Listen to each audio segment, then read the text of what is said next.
Good day po, ma'am. So, I am Nurhaya M. Gapor from BSCD 2A. So, now I'm going to discuss about Republic Act 6969, or also known as Toxic Substances, Hazardous and Nuclear Waste. So, maraming ginawang batas para maprotektahan ang ating kalikasan. At isa na rito ang Republic Act 6969 o tinatawag nating Toxic Substances and Hazardous and Nuclear Waste Act of 1990. Ito ay naglalayon ng pagpapanatiling malinis ang lipunan sa pamamagitan ng pagbuo ng pambansang programa para ayusin ang koleksyon ng mga basurang nakakasira sa ating kalikasan.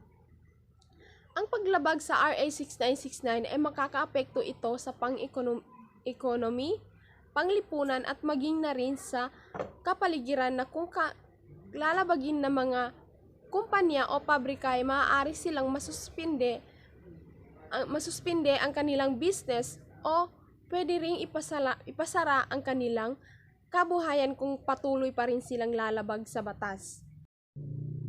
Section 2.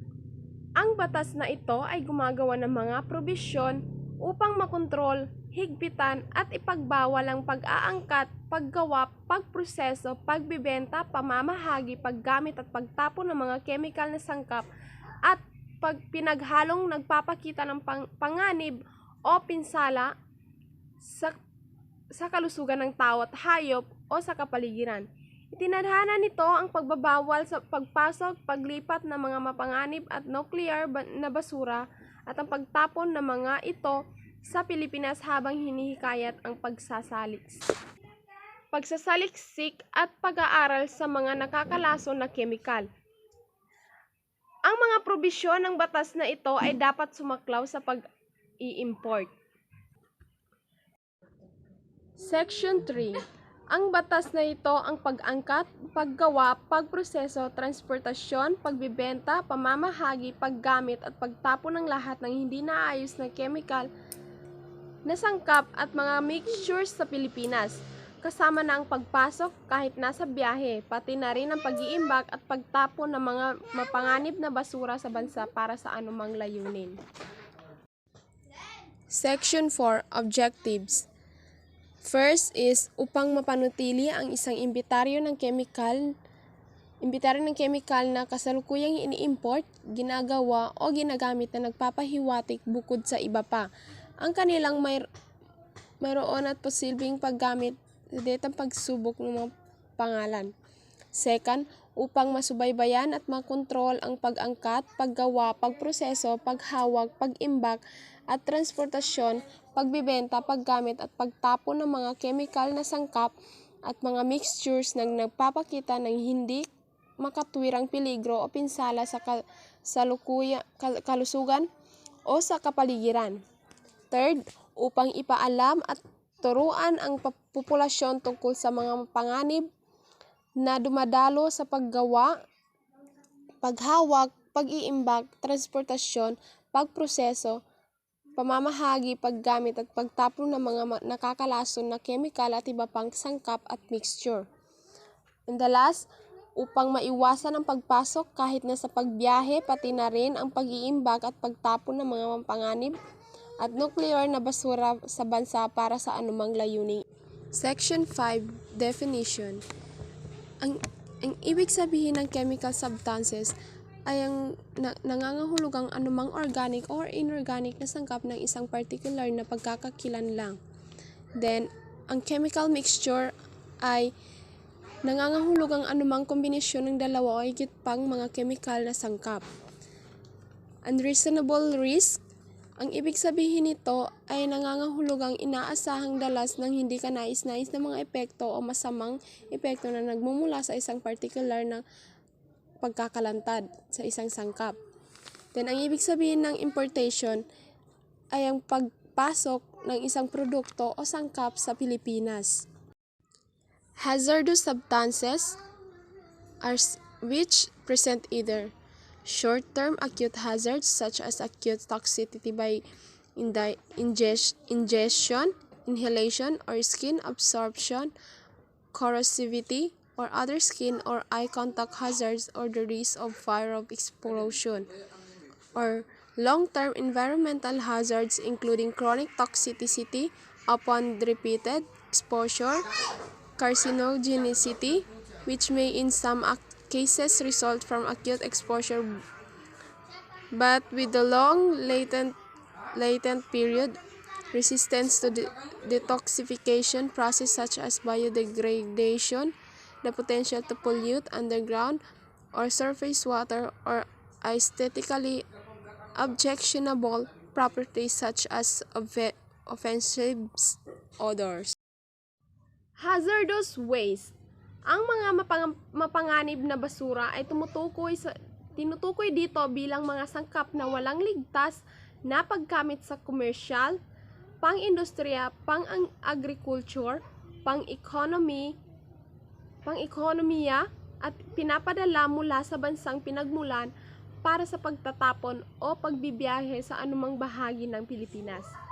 And nuclear waste, ito na yung mga basurang ginagawang radioactive sa pamamagitan ng pagkakalantad sa radiation, sa sinasadya sa paggawa o paggamit ng mga fuel or radioisotopes upang magamit para sa anumang pang-agham, medical, agriculture,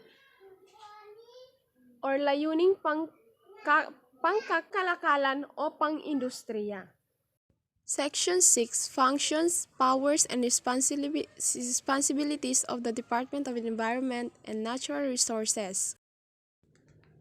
A. Upang mapanatili ang isang update na imbentaryo ng mga kemikal na kasalukuyang ginagawa o ginagamit na nagpapahiwatig bukod sa iba pa ang kanilang mayroon at posibleng paggamit, dami, data ng pagsubok, mga pangalan ng mga kumpanya na gumagawa o ginagamit ang mga ito, at iba pang impormasyon na maaaring isaalang-alang ng kalihim na uugnay sa pangangalaga ng kalusugan at kalikasan. B. Upang mga ilangan ng mga kemikal na sangkap at mixture na nagpapakita ng hindi makatuwirang peligro o pinsala sa kalusugan o kapaligiran upang masubukan bago sila ay gumawa o ma-import sa unang pagkakataon. C. Upang magsagawa ng pag-iinspeksyon sa anumang pagtatag kung saan ang mga kemikal ay gawa na proseso na kaimbag o gaganapin bago o pagkatapos ng kanilang pamamahagi sa komersyon at upang gumawa ng mga rekomendasyon sa wastong otoridad na kinauukulan. Letter D. Upang makumpiska o mag-impound ng mga kemikal na natatagpo ang hindi nahulog sa loob ng pamantayang itinakda ng mga patakaran at regulasyon at ang mga nasasabing kilos ay hindi maaaring mag-utos maliban matapos ma-impound ang mga kemikal. Upang masubaybayan at maiwasan ang pagpasok kahit na sa pagbiyahe ng mga mapanganib at nuklear na basura at ang kanilang pagtapon sa bansa. F. Upang tumawag sa anumang department, tanggapang ahensya, universidad ng estado o kolehiyo, at ibang mga instrumento ng pamahalaan para sa tulong sa anyo ng mga tauhan, posilidad, at iba pang mga mapagkukunang habang kinakailangan ang pagganap ng mga pagpapaandar nito. G. Upang mapalaganap ng impormasyon at magsagawa ng mga kampanya sa kamalayan sa edukasyon sa mga epekto ng mga kemikal na sangkap, paghahalo at basura sa kalusugan at kapaligiran. H. Upang magamit ang mga nasabing kapangyarihan at gampanan ang iba pang mga tungkulin na maaaring kinakailangan upang maisakatuparan ang mga tungkulin at responsibilidad sa ilalim ng batas na ito. Section 7. Interagency Technical Advisory Council. There is hereby created an Interagency and Technical Advisory Council attached to the Department of Environment and Natural Resources, which shall be composed of the following officials or their duly authorized representative. The council shall have the following functions. A. Upang upang matulungan ang kagawaran ng kapaligiran at mga likas na yaman sa pagbuo ng mga nauugnay na patakaran at regulasyon para sa mabisang pagpapatupad ng batas na ito. B. Upang matulungan ang kagawaran ng kapaligiran at mga likas na yaman sa paghahanda at pag-update ng imbitaryo ng mga kemikal na sangkap at ang mga mixture na kabilang sa saklaw ng mga batas na ito. C. Upang magsagawa ng paunang pagsusuri ng mga katangian ng mga kemikal na sangkap at paghahalo upang matukoy ang kanilang lasod at epekto sa kalusugan at kalikasan at gawin ang mga kinakailangan rekomendasyon sa kagawaran ng kapaligiran at mga likas na yaman. And D. Upang maisagawa ang iba pang mga pagpapaandar na maaaring kailanganin ng kalihim ng kapaligiran at mga likas na yaman.